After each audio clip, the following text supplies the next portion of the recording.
never liked telling this story. But the stories about Jesus, they're just wonderful. Not this one. Not for me. Is it really that bad? Go on. Well, we were in Jerusalem, having dinner together. Jesus seemed sad and on edge. We asked what the matter was, and he said, "One of you is going to betray me to the Romans." We didn't believe it. We looked at each other. "Is it me, Lord?" some of them asked, as if they didn't know their own hearts. I knew better than that. I said, "I followed you from the beginning, all the way around Galilee, and now up to Jerusalem. I'm ready to die with you." He looked at me, right into me. I don't know whether he saw it there, or God told him, but he said, "Peter, before the cock crows in the morning, you will deny knowing me, not once, but 3 times. 3 times? Were you, sad? Sad? I was furious. He had to be wrong. I was good. Somehow, we had a sword. I never really knew why, but that night, I stuffed it under my cloak. If they were going to take Jesus, they would have to get past me. So you fought them? Not so fast, young Mark. A lot more has to happen first.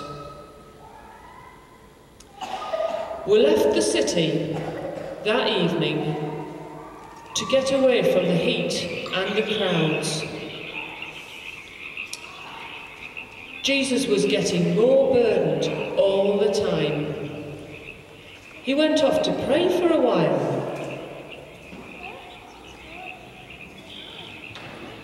We were supposed to be praying, but we fell asleep. Then, just as he came back up and woke us up, a crowd of people came up the hill. They had torches and clubs and swords. At the front, leading the way, was Judas, who had eaten with us that evening. He came right up to Jesus, and as if nothing was wrong, gave him a friend's kiss. And that must have been the signal, because they grabbed him and started to tie him up. They weren't going to get him like that. I got the sword out and I slashed at them. I think I took off someone's ear. And then Jesus shouted, "Stop! This isn't how it happens." And he let them take him. The same Jesus who had fed thousands and walked on water, calmed the sea, was captured by a mob. Everyone scattered. But not me. I wasn't going to let Jesus down. I still had a sword. I followed the mob back into Jerusalem and up to the high priest's house. It was the middle of the night, but there were plenty of people around. So I joined in with the crowd and got through the main gate. That was brave. You think so? Jesus was inside somewhere, so I settled myself by the fire in the courtyard, along with the guards and some of the servants. As I was waiting there, one of the servant girls came by. She looked at me then and said, "What are you doing here? You were with that Jesus, weren't you?" And I said, Jesus? Who's that? I don't know what you're talking about. Who's Jesus? I know, even as I said it, I was ashamed. I told myself I would never do that again. I moved to the gateway to get away from her. Every now and again, someone came out from inside and would tell us what was going on. It wasn't good. There were informers who would say anything for money. They were accusing Jesus of rebellion, and none of it was true. Well, you were working on a rescue plan. Oh, I was working my way around the courtyard from the gate, and then the servant girl came up again, and this time she said to the people next to me, "This man was with Jesus. I've seen him around.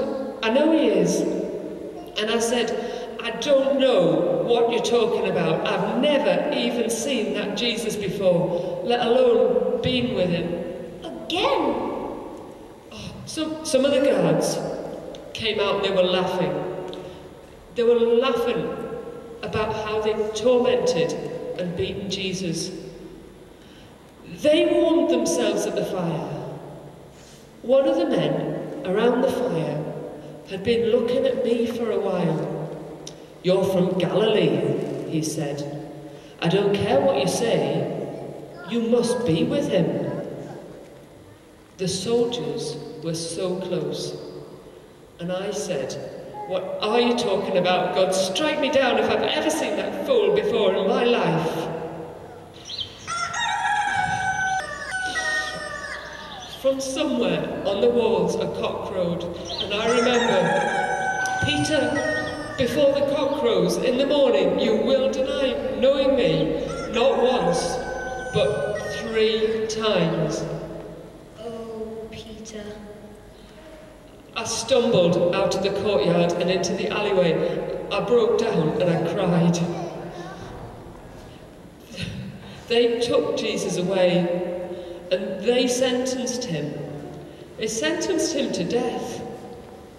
And then they crucified him. At the time when he most needed us, we all left him. We all left him down. There was nobody with him. No. Do you want to have a break? I'm sorry. Sometimes just thinking about it all, it just churns me up again. Let's come back to this in a little while.